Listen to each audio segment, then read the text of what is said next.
Hello बच्चों, आप सबका स्वागत है पॉलिटेक्निक डिप्लोमा क्लासेज में। और मैं सुरेश परमार आप सबके सामने फिर से हाजिर हूँ। आज हम आगे कंटिन्यू करेंगे। कल हमने लगभग पूरा जो बेसिक था इसका, जो इसका आधार है फिजिक्स, उसके बारे में हमने पढ़ा था कि हमारी जो अप्लाइड साइंस है उसका हम कैसे कैसे उपयोग करते हैं। इंजीनियरिंग में हम अप्लाइड साइंस के बारे में पढ़ते हैं।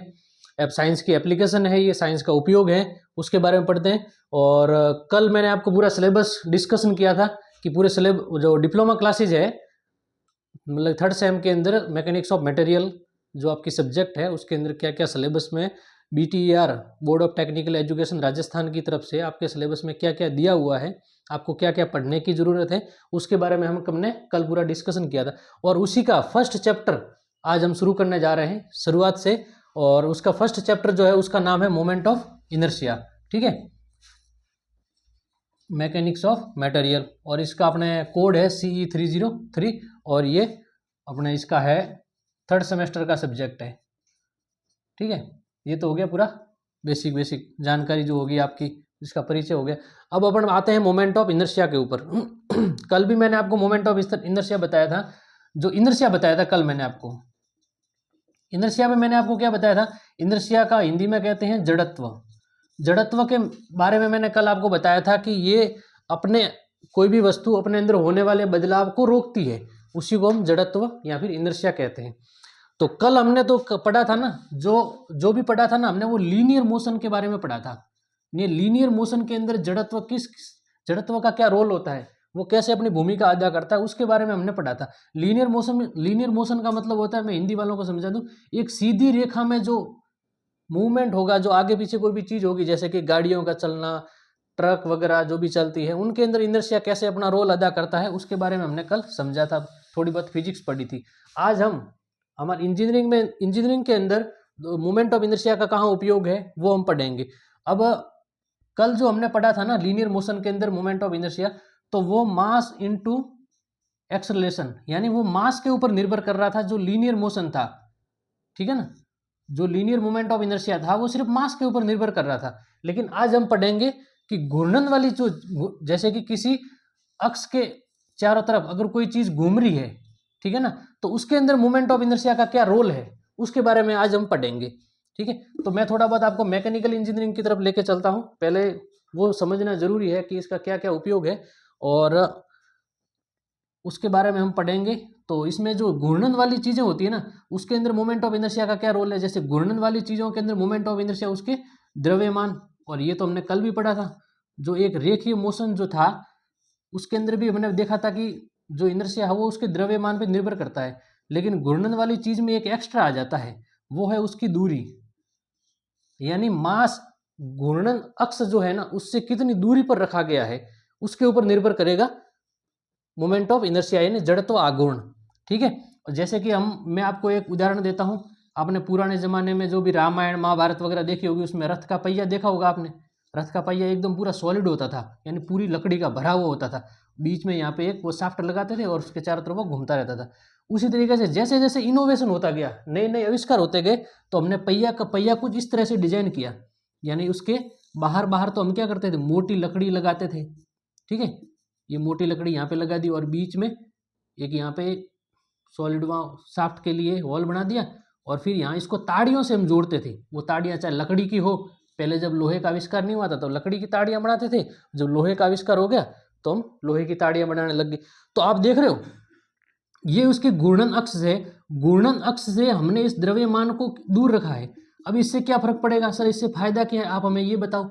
चलो रख दिया, साइंटिस्टों को मन हुआ और रख दिया उन्होंने, तो उसके पीछे भी तो कोई कारण होगा।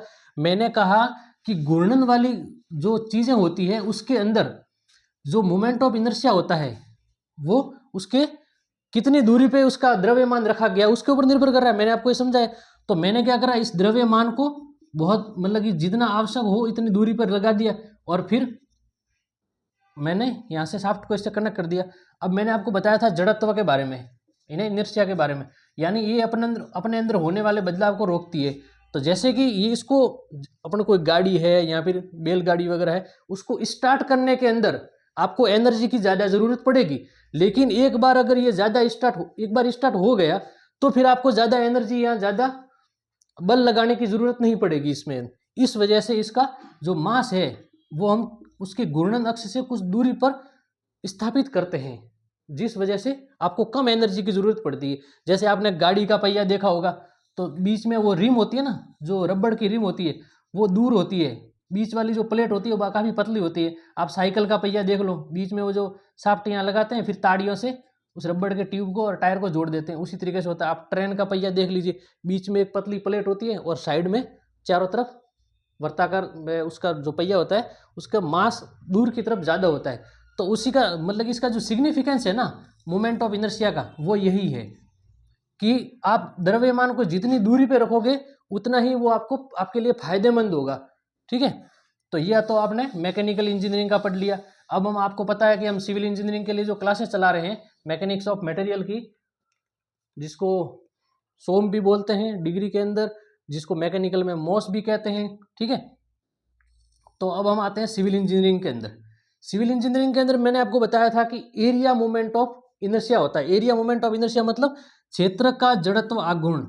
अब सिविल इंजीनियरिंग के अंदर घूमने वाली चीज़ें बिल्कुल भी नहीं होती हैं, आपको सबको पता है। सिविल के अंदर सारी चीज़ें स्थिर होती है, जैसे बीम देख लो, कॉलम देख लो, सारी चीज़ें स्थिर होती है। तो उसमें आपको एरिया के मोमेंट ऑफ इनर्शिया की जरूरत पड़ेगी, यानी क्षेत्र के जड़त्व आघूर्ण की जरूरत पड़ेगी। इसमें घूमने वाली चीज़ें बिल्कुल भी नहीं होती।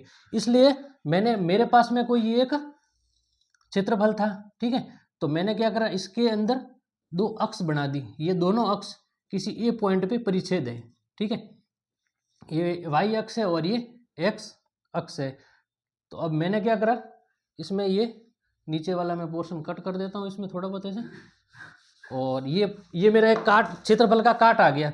अब मैंने क्या करा, इसको मैं, आप इधर लेके आ जाओ, ये क्षेत्रफल का एक काट हो गया। फिर मैंने इसके क्या करा, इसके अंदर एक छोटा क्षेत्रफल मैंने मान लिया कि इस छोटे क्षेत्रफल का जो मोमेंट ऑफ इनर्शिया होगा, जो जड़त्व आघूर्ण होगा, उसका पहले मैं जड़त्व आघूर्ण निकाल दूंगा।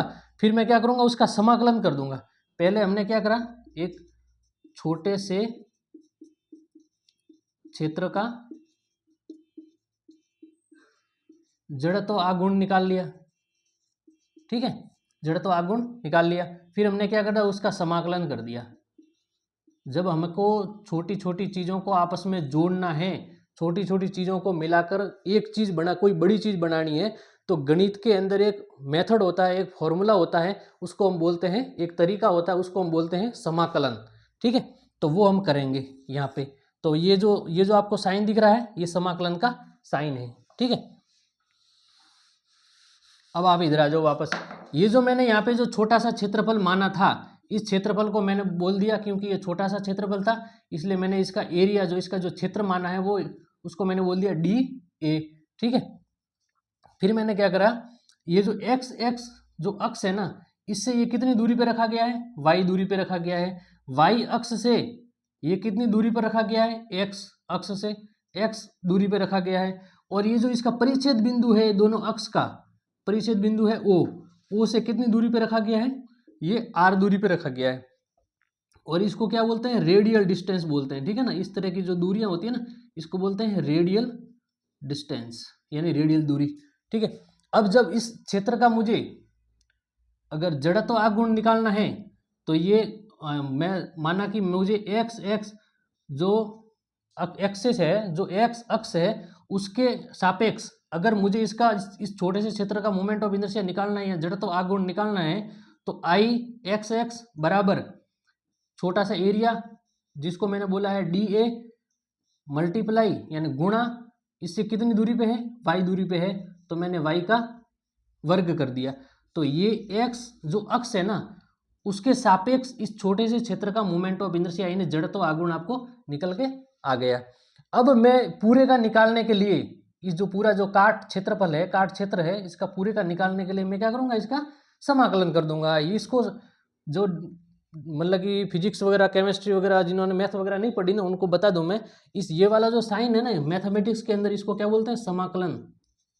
इसको समाकलन के लिए उपयोग करते हैं। यानी आपको छोटे छोटे क्षेत्र को जब जोड़ के एक बनाना है, तो आपको इसका इस साइन का यूज करना है, इसको समाकलन बोलते हैं। ठीक है, तो मैंने कैलकुलेट कर दिया, इस छोटे से क्षेत्रफल का मैंने कैलकुलेट कर दिया, और फिर मैंने इसकी दूरी से मल्टीप्लाई करा। जैसे कि मैंने आपको यहाँ भी बताया था कि कितनी दूरी पे वो द्रव्यमान रखा गया है उस दूरी का वर्ग, मतलब उसका वर्ग कर देंगे दूरी का और इससे गुणा करवा देंगे तो इसका जड़त्व आघूर्ण निकल के आ जाएगा। इसी तरीके से जो हम किसी भी क्षेत्र का अगर जड़त्व आघूर्ण निकालेंगे तो इस एरिया को उसके दूरी से, उसके दूरी के वर्ग से मल्टीप्लाई करवा देंगे ना, गुणा करवा देंगे तो उस जो भी एक्सिस है, जो भी अक्ष है आपने मान रखी है, उसके सापेक्ष उसका जड़त्व आघूर्ण निकल के आ जाएगा।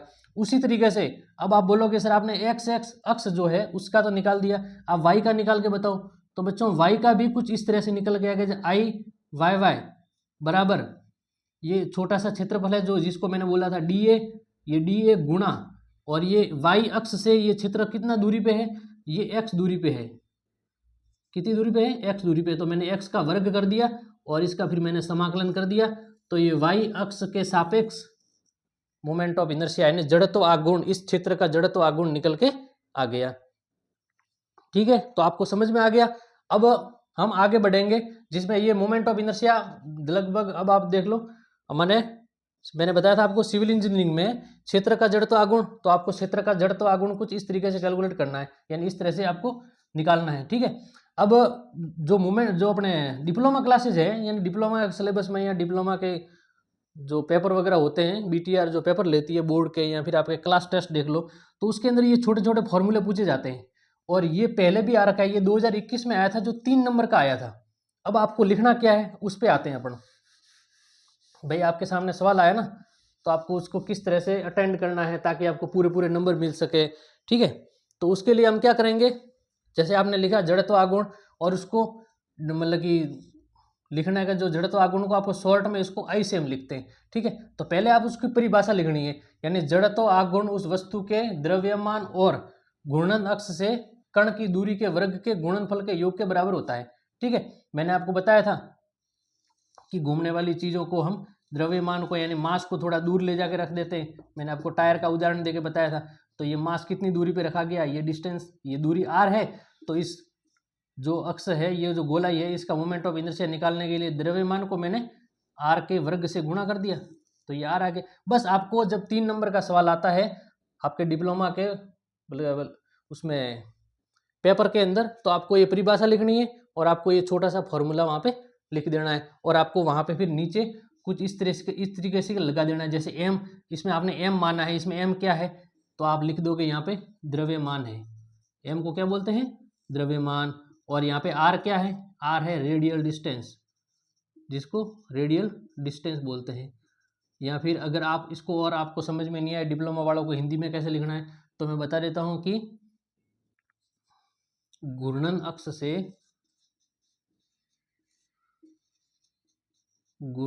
से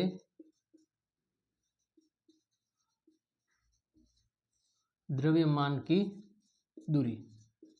ठीक है, ये आपका आर हो गया। और आप वो जैसे कि यहाँ पे इसमें एक टर्म और है आई, तो आई तो आपको पता ही है, आप कैलकुलेट कर रहे हो बैठ के इतनी देर से, तो जब इसको बोलेंगे जड़त्व आघूर्ण। ठीक है, इसको जड़त्व आघूर्ण बोल देंगे। अब आपने अपने यहाँ तक हो गया। अब जैसे कि अपन सिविल इंजीनियरिंग में एरिया मोमेंट ऑफ इनर्शिया पढ़ रहे थे, तो हम इसी के बारे में पूरा डिस्कशन कर दें। मैं इसको मिटा देता हूँ, और आपको अगर कभी नोट्स वगैरह की जरूरत पड़े तो मैं आपको टेलीग्राम चैनल का लिंक दे दूँगा, उसमें अपने जो वीडियो वगैरह है उसके कमेंट में पिन करवा देंगे उसको, तो वहाँ से आप टेलीग्राम चैनल ज्वाइन कर लीजिएगा, और वहाँ फिर मैं आपको आप टेलीग्राम पे रिडायरेक्ट होंगे, और वहाँ से आपको इसके नोट्स मिल जाएंगे। यानी पूरा आपको बिल्कुल भी लिखने की ज़रूरत नहीं है। कोई लिखना चाहता है आप में से, अगर कोई भी लिखना चाहता है तो आप वीडियो को पॉज करो, और मैंने जो भी बोर्ड पे लिख रखा है आप अपने खुद के नोट्स भी बना सकते हो। अब अपने आगे जो सिलेबस है, सिलेबस में अपने मोमेंट ऑफ इनर्शिया आपने अपने डेफिनेशन कर ली। ठीक है, डेफिनेशन होगी, एरिया मोमेंट ऑफ इनर्शिया भी हो गया, और दूसरा है अपने moment of inertia, moment of inertia of plane lamina. ठीक है, प्लेन लेमिना, यानी इसमें बोलेंगे कि किसी, एक मिनट में इसको हिंदी में लिख देता हूँ डिप्लोमा वालों के लिए, समतल क्षेत्र या फिर समतल पटल बोल देते हैं इसको अपन, समतल पटल का जड़त्व आघूर्ण। ठीक है, समतल पटल का जड़त्व आघूर्ण बोलेंगे इसको, ठीक है। अब समतल पटल का जड़त्व आघूर्ण कैसे करेंगे, जैसे मैंने अभी आपको बताया है। अभी मैंने आपको क्या बताया था कि ये कोई काट है और इसका मैंने एक छोटा सा यहाँ पे एरिया मान लिया और यहाँ से कितनी दूरी पे है ये आपको कैलकुलेट करके फिर इसको आई एक्स एक्स और हमने यहाँ पे आई वाई वाई कैलकुलेट कर दिया था, जो था Y square into D A और ये हो जाएगा X square into D A. मैं आपको ये जो फॉर्मूला है ना इसको याद करने की भी ट्रिक बता दूंगा, ठीक है। अभी अपन आता है इस पे, इसके ऊपर। जैसे कि मेरे पास कोई समतल पटल है कुछ इस तरह का, ठीक है। अब मैंने इसका जो गुरुत्व केंद्र है, इसका जो गुरुत्व केंद्र कुछ इस तरह से होगा, ठीक है। यहाँ से एक मैंने जैसे कि कोई हमारे पास में जैसे कि ये पेज है, इस पेज में क्या करूँगा मैं, बिड में से इसको अगर घुमाऊंगा तो ये अच्छे से घूमेगा क्योंकि इसका गुरुत्व केंद्र यहीं से गुजर रहा है। तो इसके गुरुत्व केंद्र से मैंने एक एक्सिस खींची और इसको मैं चारों तरफ घुमा सकता हूँ।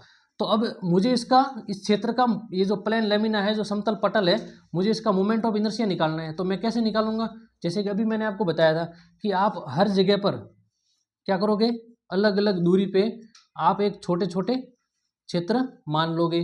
फिर ये घूर्णन अक्ष से मैंने माना कि ये क्षेत्र का नाम A1 था और इसकी घूर्णन अक्ष से कितनी दूरी पे था, R1 दूरी पे था। और दूसरा जो मेरा क्षेत्रफल था मैंने इसको माना A2 बोल दिया और ये R2 दूरी पे रखा गया था। और ये मेरा जो तीसरा क्षेत्र था ये R3 दूरी पे रखा गया था।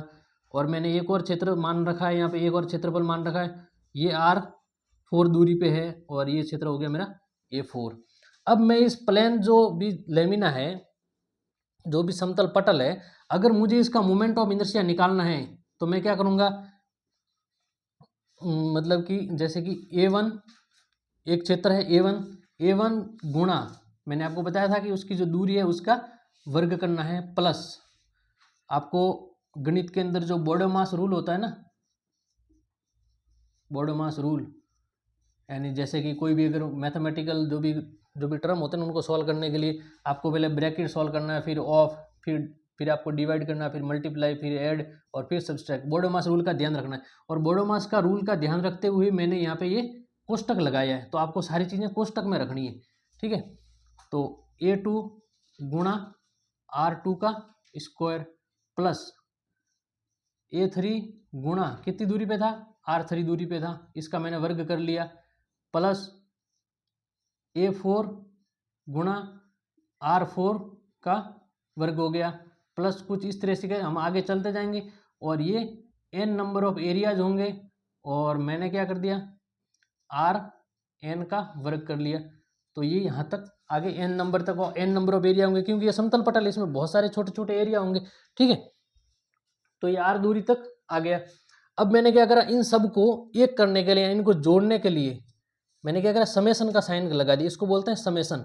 और समेसन हो गया और फिर ये क्या हो जाएगा, इन सब का A into R, A1 R1 इस तरीके से हम सारे लिख देंगे।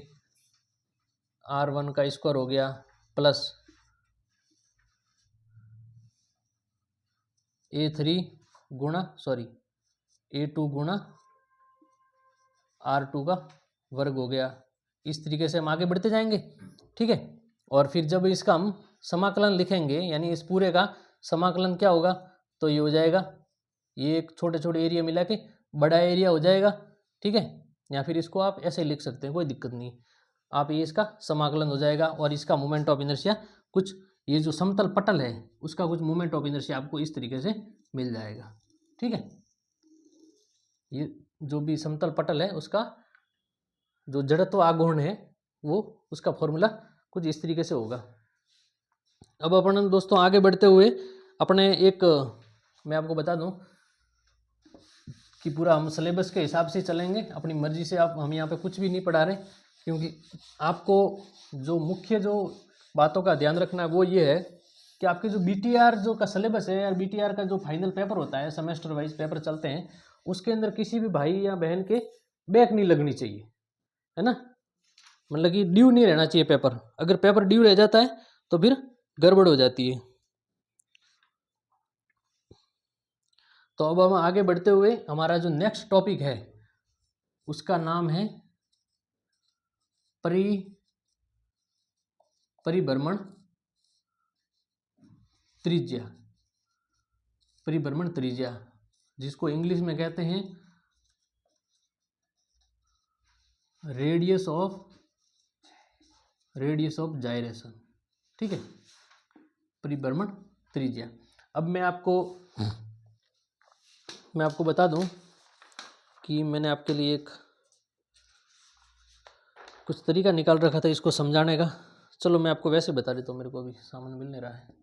जैसे कि आपके पास में कोई एक पेज है, ठीक है, आपके पास में कोई A4 साइज का पेज है और आपने इसके गुरुत्व केंद्र से एक उसके अंदर लकड़ी फंसा दी और फिर आप पेज को ऐसे घुमा सकते हो। तो अभी हमने समतल पटल का आपको एरिया निकाल के बताया, समतल पटल का हमने आपको जड़त्व आघूर्ण निकाल के बताया। ठीक है, कि जड़त्व आघूर्ण हम कैसे निकालेंगे, हम हर जगह पर छोटे छोटे एरिया मान लेंगे, छोटे छोटे एरिया मान लिए हमने, और फिर क्या करा, उन एरिया की अलग अलग दूरी होगी, सभी एरिया की इस घूर्णन अक्ष से अलग अलग दूरी पे होंगे।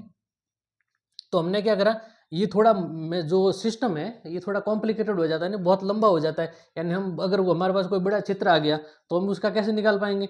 अभी इसका जैसे कि इसका एरिया है, इसका टोटल का एरिया मैंने कैपिटल ए मान लिया, ये जो छोटे छोटे एरिया थे इसको मैंने A2 A3 A4 ऐसे मान लिया। अब ये आप देख ले, आप खुद देख रहे हो कि ये अलग अलग दूरी पे रखे गए। अब उनके अलग अलग दूरी से फिर गुणा करो, फिर कैलकुलेट करो, इसलिए तो ये थोड़ा ज़्यादा कॉम्प्लिकेटेड हो जाता है, यानी ज़्यादा टाइम कंज्यूमिंग हो जाता है। तो मैंने क्या करा, ये जो समतल पटल था ना, इसको मैंने एक पट्टी में बदल दिया। क्या कर दिया, मैंने एक पट्टी में बदल दिया, और जिसका मैंने इस पट्टी का भी मान एरिया क्या माना, ए मान लिया। ठीक है, इस पट्टी का भी एरिया ए है। अब आप देख रहे हो ना, इस पट्टी के ऊपर ये जो छोटे छोटे एरिया थे ना, वो एक पट्टी के ऊपर आ गए, और इस जो इन छोटे छोटे एरियाओं की इस घूर्णन अक्ष से अलग अलग दूरी थी, उस तो अलग अलग दूरी थी, तो आपको निकालने में दिक्कत हो रही थी। तो मैंने क्या करा, उसको एक पट्टी में बदल दिया। अब ये सारे एरिया एक लाइन में आ गए, एक लाइन में आते इन सब एरिया की दूरी क्या होगी, इस घूर्णन अक्ष से इन सभी एरिया की दूरी बराबर हो गई। और इस बराबर जो सभी एरियाओं की इस घूर्णन अक्ष से बराबर जो दूरी है, मैंने उसको बोल दिया के।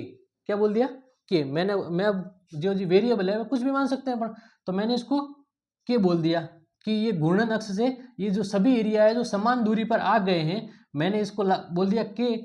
ठीक है, अब इस जो समतल पटल है इसका मोमेंट ऑफ इनर्शिया क्या होगा, इसका हो जाएगा एरिया इनटू, मैंने आपको बताया था कि ये घूर्णन अक्ष से कितनी दूरी पे है, उसके वर्ग से आपको इसको गुणा करवा देना है।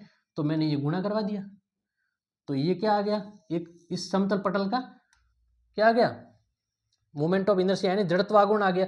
अब ये जो के है ना, इस के को ही मैं क्या बोल दूं, परिभ्रमण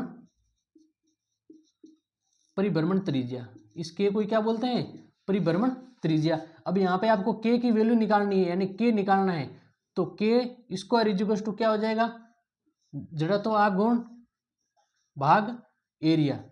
ये एरिया इसके भाग में चला जाएगा, इसको इधर मल्टीप्लाई क्रॉस मल्टीप्लाई करेंगे तो ये के स्क्वायर इक्वल्स टू ये आ गया। तो मैं ये लिख सकता हूं ना कि के बराबर moment of inertia upon area, तो ये इसके रूट में आ गया। और ये जो के है, इस के को क्या बोलते हैं, परिभ्रमण त्रिज्या बोलते हैं। ठीक है, अब आपको समझ में आ गया। अब दोबारा एक बार मैं रिपीट कर देता हूं कि हमारे पास में एक समतल पटल था, हमें समतल पटल का एरिया निकालने के लिए क्या करा था, छोटे छोटे एरिया सब जगह मान लिए। छोटे छोटे एरिया मानने के बाद में इस परिभ्रमण जो अक्ष थी, इससे सारे एरिया अलग अलग दूरी पे थे, तो अलग अलग दूरी पे थे, तो उनको निकालने के लिए, उनको सॉल्व करने के लिए हमें थोड़ी दिक्कत हो रही थी। ठीक है, क्योंकि ज़्यादा कॉम्प्लिकेटेड या ज़्यादा लंबा हो रहा था प्रोसीजर। तो हमने क्या करा, इस जो अलग अलग एरिया थे उनको एक लाइन में अरेंज कर लिया। ठीक है, उनको लाइन में अरेंज करने के बाद में वो लाइन इस जो परिभ्रमण त्रिज्या थी उससे कितनी दूरी पे रखी गई है, उसी दूरी को हम क्या कहते हैं, परिभ्रमण त्रिज्या कहते हैं। जो अक्ष से, जो घूर्णन अक्ष से उससे कितनी दूरी पर वो लाइन, जो एरिया है, जो पट्टी है वो रखी गई है, उसी दूरी को क्या कहते हैं, परिभ्रमण त्रिज्या कहते हैं। और इस परिभ्रमण त्रिज्या का निकालने के लिए ये तरीका हो जाएगा, जैसे इस समतल पटल का मोमेंट ऑफ इनर्शिया क्या है, ए इक्वल्स टू एरिया गुणा जो भी दूरी है उसका वर्ग कर दिया, और इसको जब हम ऐसे सॉल्व कर देंगे तो इसका फॉर्मूला कुछ इस तरह से निकल के आ जाएगा, अंडर रूट आई अपॉन ए। ये आपके परिभ्रमण त्रिज्या का फॉर्मूला आ गया। ठीक है, आपको ये फॉर्मूला याद रखना है। ये फॉर्मूला आपके जो परिभ्रमण त्रिज्या है ये आपके पहले जो भी आपका पहला चैप्टर है उसमें भी काम आएगा, और ये जो आपके डिप्लोमा में जो 10 प्रश्न आते हैं ऑब्जेक्टिव जो विकल्प वाले जो प्रश्न आते हैं जिसमें 4 विकल्प दे रखे होते हैं, उसमें से आपको एक सही विकल्प जो है उसका चुनाव करना होता है। तो उसके लिए जो ऑब्जेक्टिव जो 10 आपके प्रश्न आएंगे ना, उसमें ये फॉर्मूला डायरेक्ट पूछा जाता है। उसमें ये पूछा जाता है डायरेक्ट फॉर्मूला कि आप बताइए कि परिभ्रमण त्रिज्या का फॉर्मूला क्या है, परिभ्रमण त्रिज्या का क्या है, सूत्र क्या है। तो वो आपको सूत्र ये डायरेक्ट पूछा जाता है और आपको सूत्र याद रखना है। ठीक है, अगर आपको डेफिनेशन लिखनी है तो मैं एक बार डेफिनेशन भी बता देता हूँ। मैं आपको डेफिनेशन लिख के बता देता हूँ। अगर जो भी बच्चा जैसे कि ये अगर क्वेश्चन 2 नंबर या 3 नंबर में आ जाए तो आपको डेफिनेशन भी लिखनी पड़ेगी, इसलिए मैं आपको डेफिनेशन बता देता हूँ, इसकी परिभाषा बता देता हूँ। कोई भी बच्चा अगर अपने खुद के हैंड रिटन नोट्स बनाना चाहता है तो आप इस तरीके से बना सकते हैं। इसको वीडियो को आप पॉज करके फिर आप नोट्स बना लेना। इसलिए मैं अब मुझे तो सभी का ध्यान रखना पड़ेगा। कुछ बच्चे होंगे जिनको एक बार में समझ में आ जाएगा, कुछ बच्चे होंगे जिनको 2-2 बार चीज़ें पढ़नी पड़ती है तब जाके समझ में आती है। तो मैं सबका ध्यान रखते हुए क्या कर रहा हूँ, यहाँ पे डेफिनेशन भी लिख देता हूँ। यानी किसी समतल क्षेत्र की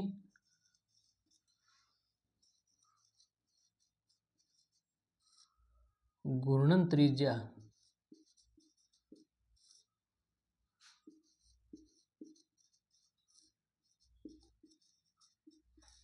किसी रेखा से वह दूरी है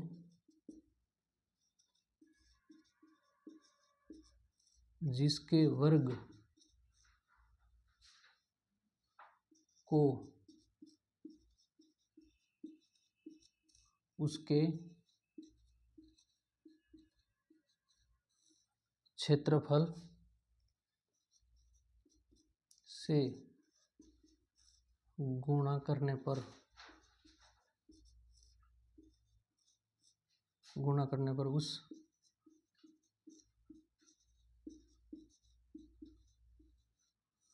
उस क्षेत्रफल का उस रेखा पर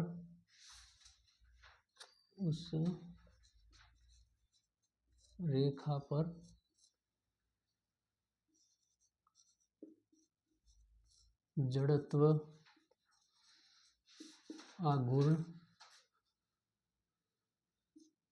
आघूर्ण प्राप्त होता है।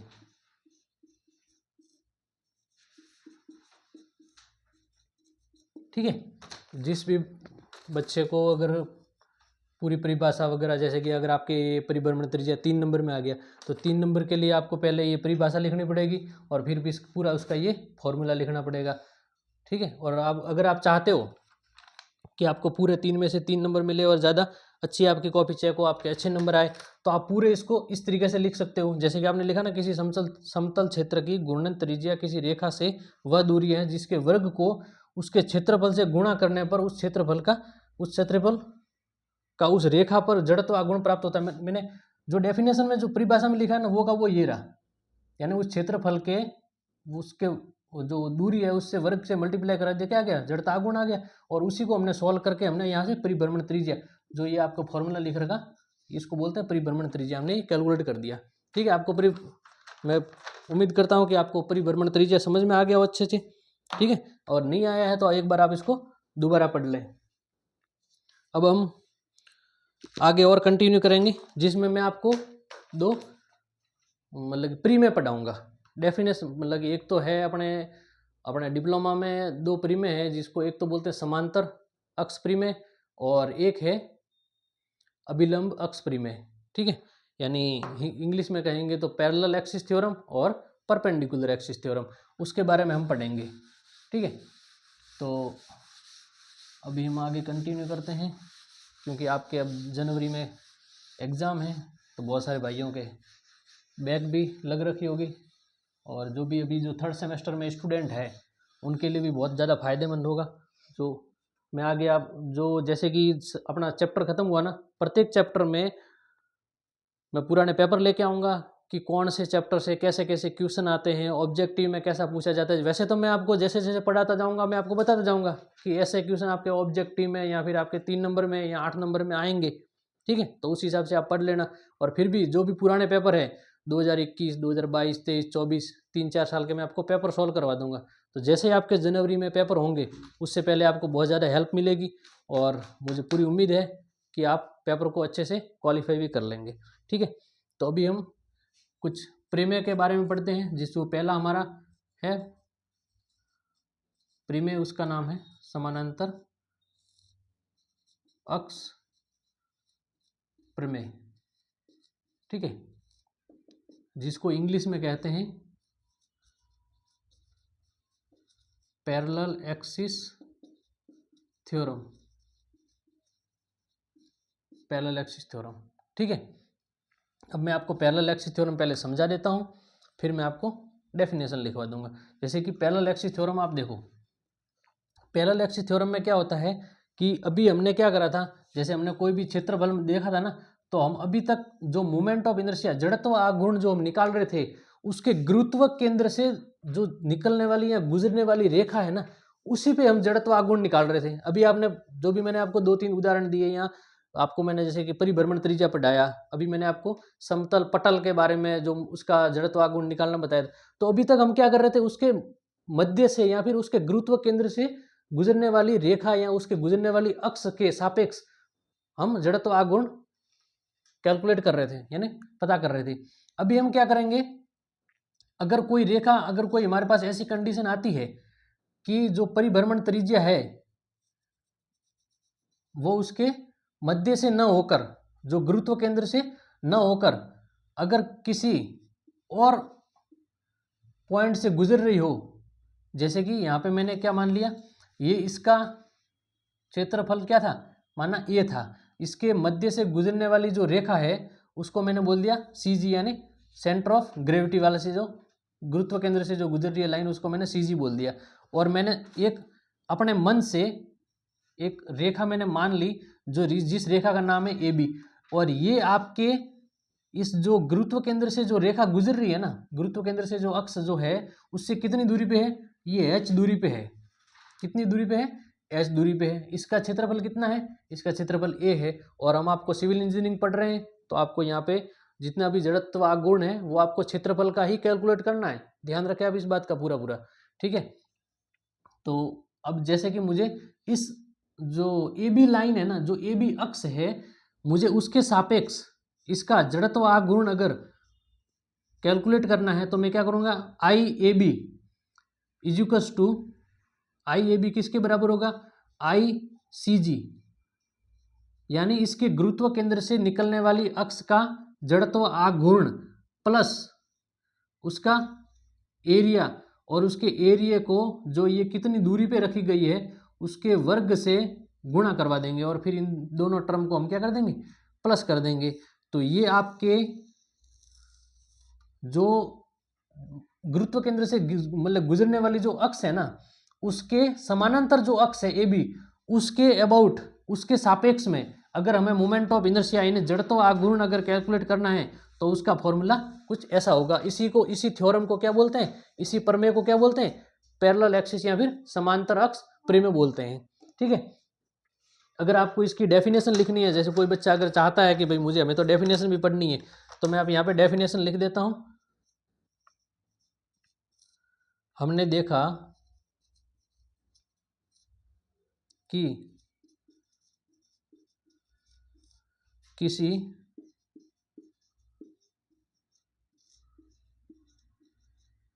किसी समतल पटल के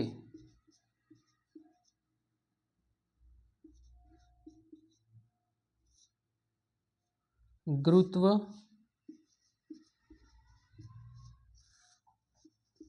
केंद्र से गुजरने वाली रेखा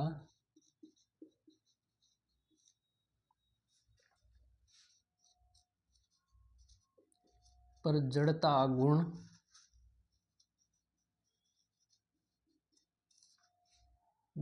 कितना है, आई सी जी। अभी मैंने आपको बताया था ना, आई एक्स एक्स आई वाई वाई, वही, ठीक है। अब उसको हमने ICG बोल दिया क्योंकि उसके गुरुत्व केंद्र से पास हो रही है। हो, अगर ICG हो और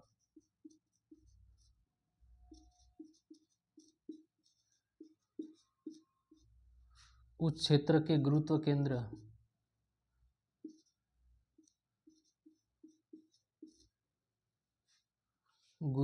ना, गुरुत्व केंद्र से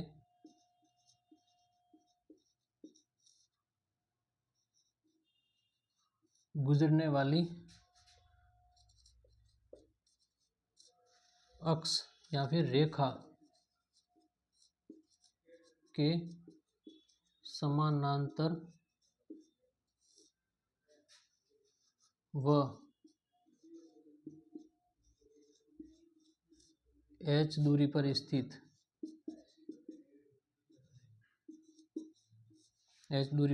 किसी AB अक्ष पर जड़त्व या फिर जड़ता। बच्चों ये जड़त्व बोलो या फिर जड़ता बोलो एक ही बात है, आप इसमें कंफ्यूज मत हो जाना, ठीक है। मैं कहीं कहीं पे जड़त्व भी लिख रहा हूँ, कहीं कहीं पे जड़ता भी लिख रहा हूँ, इसलिए मैंने यहाँ पे दोनों को एक साथ लिख दिया ताकि आपको कोई कन्फ्यूजन नहीं हो। तो मैंने कहाँ पे था, हाँ, समानांतर व h दूरी पर स्थित किसी AB अक्ष पर जड़त्व या जड़ता आघूर्ण IAB होगा, ठीक है। और मैं इसको दोबारा फॉर्मूला यहाँ पे लिख देता हूँ आपके, IAB यानी जो समांतर अक्ष है उसके सापेक्ष इसका मोमेंट ऑफ इनर्शिया क्या होगा, ICG प्लस A गुणा h का वर्ग, ठीक है। ये इसका मोमेंट ऑफ इनर्शिया होगा। और जब भी आप परीक्षा में पेपर देने जाए ना, कोई भी लिखित पेपर हो आपका, जैसे अभी आप डिप्लोमा के पेपर दोगे तो आपको क्या करना है, जैसे जो भी आप कोई फॉर्मूला लिखते हो ना, तो आपको फॉर्मूले को हमेशा बॉक्स के अंदर बंद कर देना है। और बॉक्स के अंदर बंद करने के लिए आपको जो बॉक्स बनाना है ना, जैसे आपने ये वो अपने ब्लू पेन से लिखा है ना, आपने अगर नीली पेन से लिखा है ना पूरा डेफिनेशन वगैरह, तो आपको क्या करना है, बॉक्स बनाने के लिए आपको ब्लैक स्याही की पेन का यूज करना है, ताकि जो एग्जामिनर होगा ना, जो आपकी कॉपी चेक करेगा, उसका एकदम से फोकस जाएगा, उसका एकदम से ध्यान जाएगा कि बच्चे ने फॉर्मूला सही ढंग से और एकदम सही लिखा है और ढंग से उसको मतलब कि प्रेजेंट भी किया है। तो वो आपको क्या करेगा, नंबर भी अच्छे देगा और पूरे नंबर देगा, वो आपको फटाफट नंबर दे देगा, क्योंकि उसको पता है कि बच्चा होशियार है, इस वजह से अच्छे से उसने जमा के और ढंग की अच्छी राइटिंग में लिखा है, तो आपको अच्छे नंबर देगा, ठीक है।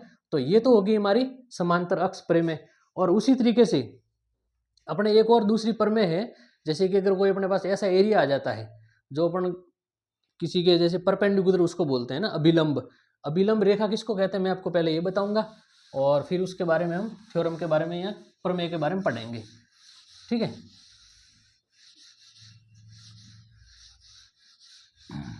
किसी भी भाई को या किसी भी बच्चे को अगर डेफिनेशन या परिभाषा अगर लिखनी है तो वीडियो को पॉज करके आप लिख दें।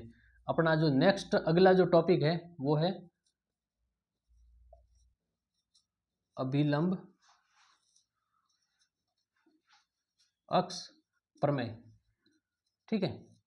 अभिलंब अक्ष प्रमेय, जिसको इंग्लिश में कहेंगे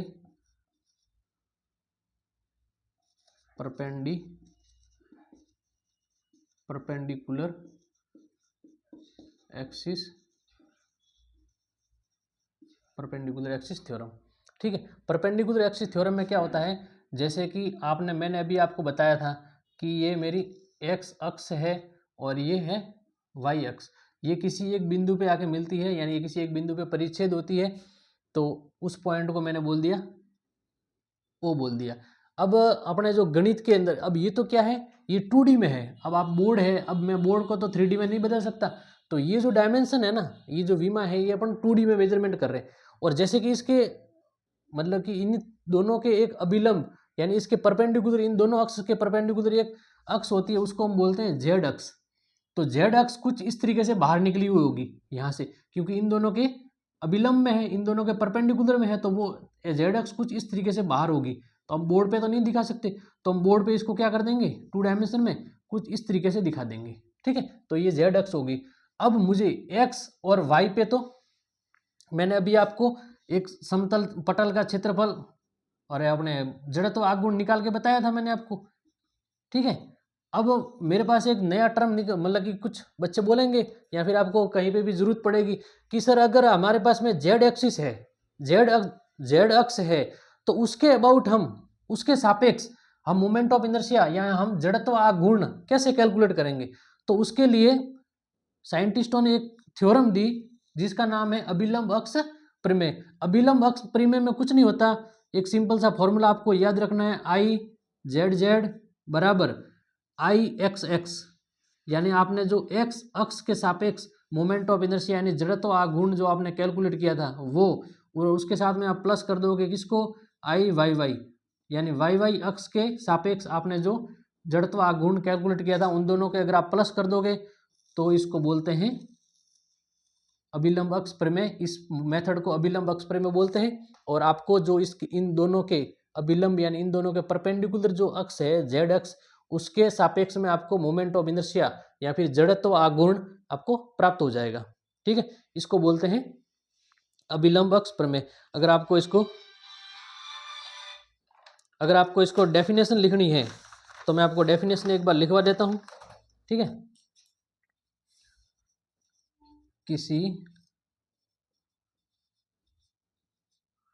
किसी समतल पटल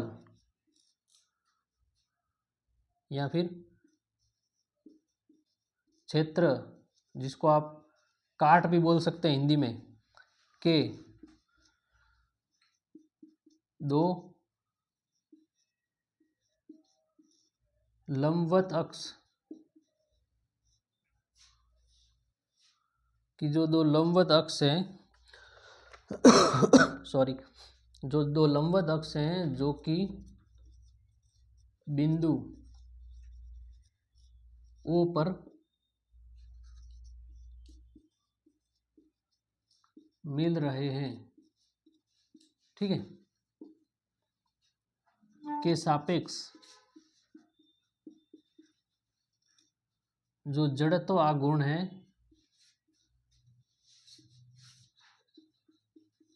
जड़त्व आघूर्ण जिसको मैंने बताया कि आई एक्स एक्स व आई वाई वाई बोलेंगे, आपको पता ही है, मैंने अभी थोड़ी देर पहले बताया था आई एक्स एक्स आई वाई वाई हैं, तो जेड जेड अक्ष के सापेक्ष, तो जेड अक्ष के सापेक्ष जड़त्व आघूर्ण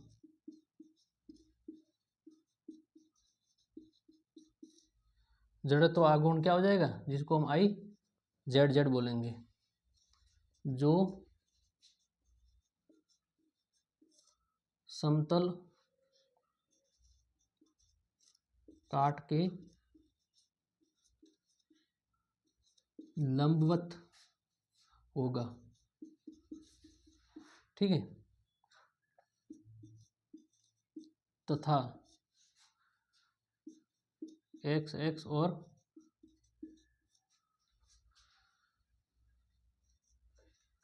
वाई वाई के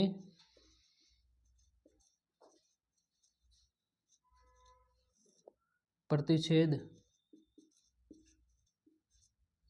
बिंदु से गुजरेगा, ठीक है। तो ये आपकी डेफिनेशन होगी और आपका फॉर्मूला हो जाएगा ये आई जेड जेड बराबर आई एक्स एक्स प्लस आई वाई वाई, ये आपका फॉर्मूला हो जाएगा। और ये प्री में जो दोनों है ये 8 नंबर में पूछी जाती है, जो भी डिप्लोमा वाले हैं वो ध्यान रखें, ये 8 नंबर में पूछी जाती है, ठीक है दोस्तों। तो अब और कल मिलते हैं, ठीक है, आगे हम जो भी कंटिन्यू है उसको कल कंटिन्यू करते हैं।